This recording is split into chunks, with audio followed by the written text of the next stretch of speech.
যে আমাদের ছেলেদের ধরে নিয়ে গেছে, আমাদের যুব দল, ছাত্র দল, শিক্ষক দল, শ্রমিক দল, মহিলা দলের নেতৃত্বের অভাব দেয়, নির্যাতন করে নিপীড়ন করেছে, পা দড়িতে বেঁধে ঝুলিয়ে পিটিয়েছে, পায়ে নখ খুলে নিয়েছে, হাতে নখ খুলে নিয়েছে, কিন্তু আমাদের ছেলেরা কেউ আত্মসমর্পণ করেনি, কেউ মুচলেখা দেয় নাই। হচ্ছে সেই জাতের নেতা যিনি তার কর্মীদেরকে সেইভাবে তৈরি করেছিলেন এবং নিজেও আত্মসমর্পণ করার মতো নেতা ছিল না। বাবুর সম্পর্কে আমাদের সকলের একটু ভাবা উচিত। বাবুর মতো নেতা কর্মী বিএনপি খুব দরকার।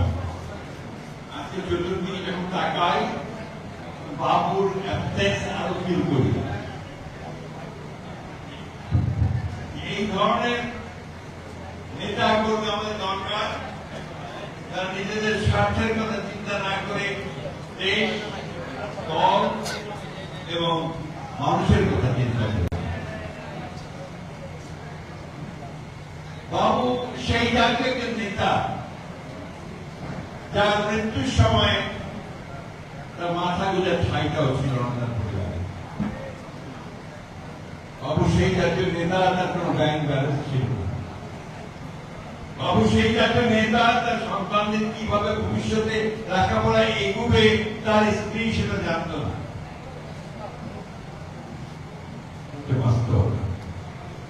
এইসব নেতা, এইসব মানুষদেরকে আমাদের অনেক অনেক বেশি করে মনে রাখা উচিত।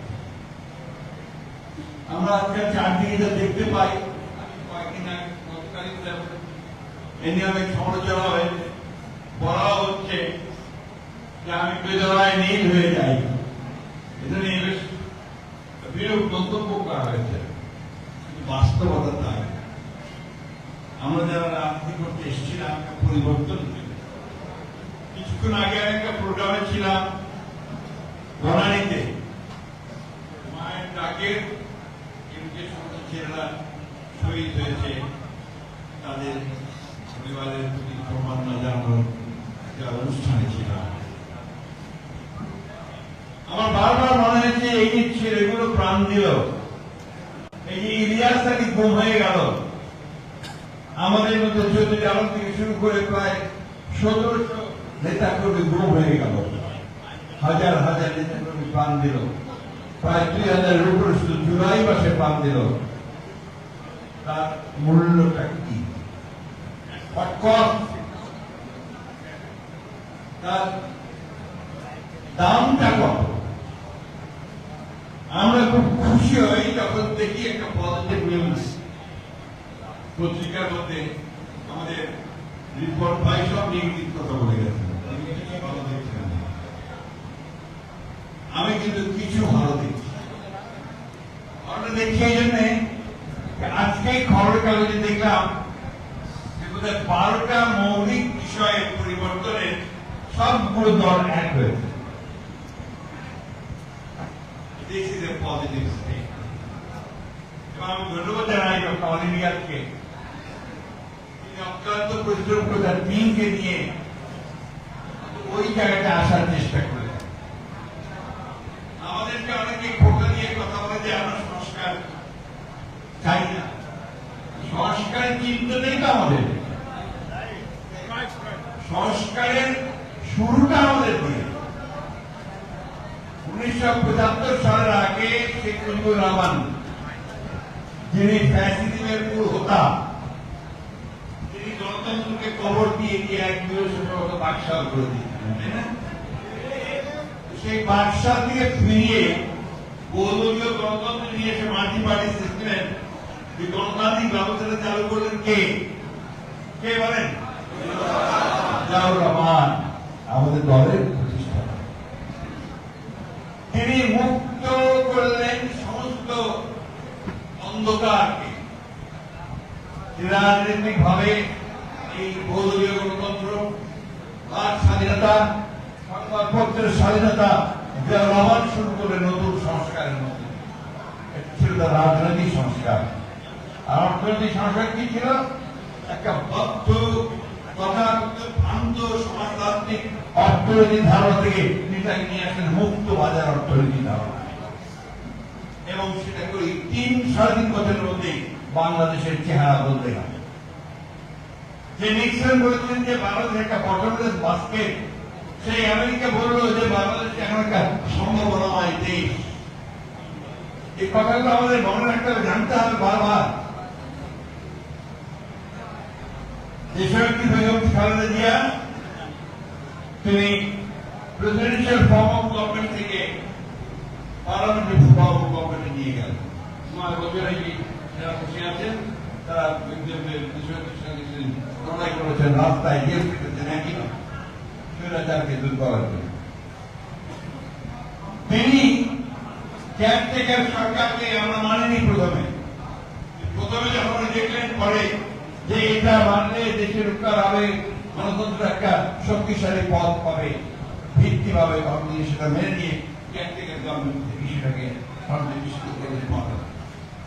তিনটে ইলেকশন হয়েছে, ইলেকশন মানুষের ভোটের অধিকার থেকে নিশ্চিত করে মহিলাদের ক্ষমতায়ন, শিশুদেরকে বেড়ে ওঠার ব্যবস্থা, স্বাস্থ্য ব্যবস্থাকে জনমুখী করা, সবই কিন্তু সংস্কারের মধ্যে দিয়ে আমাদের নেতা শেখ মুজিবুর রহমান নেতৃত্বের সাথে উদাহরণ দিয়ে দিচ্ছেন। আজকে খুব কষ্ট পাই যখন শুনছি, পত্রপত্রিকা দেখছি, শহীদ জিয়ার প্রতিষ্ঠিত শিশু একাডেমিকে তার এখনকার যে জায়গায় ভবন আছে সেদিকে সরিয়ে ফেলা। আমি স্টেটমেন্ট দিয়েছি, আমি আজকে আবার অনুরোধ করবো, আমি শুনেছি এটা নাকি হাইকোর্টের জায়গা, যারই জায়গা হোক, সকলের মতামত নিয়ে সেদিন আমাদের শিশুদের বিকশিত করবার জন্য শিশু একাডেমি স্থাপন করেছিলেন। ওইখানে সারা বাংলাদেশের শিশু একাডেমি আছে। এই সংস্কারগুলো আমাদের এই দলের বিএনপি, আমরা সংস্কারকে ভয় তো পাই না, আমরা সংস্কারকে স্বাগত জানাই, তাই না? এখন ধন্যবাদ, 12টা জায়গায় একমত হতে পেরেছি আমরা। সমস্যাটা ওই জায়গায় হয় যখন দেখে নতুন নতুন চিন্তা আসছে, সেই চিন্তা রয়েছে আমাদের দেশ জাতি ঠিক পরিচিত নয়। এ ব্যাপারে আমি কমেন্ট করবো না, একটা কমেন্ট করতে চাই। এই যে প্রপোর্শনাল রিপ্রেজেন্টেশন বা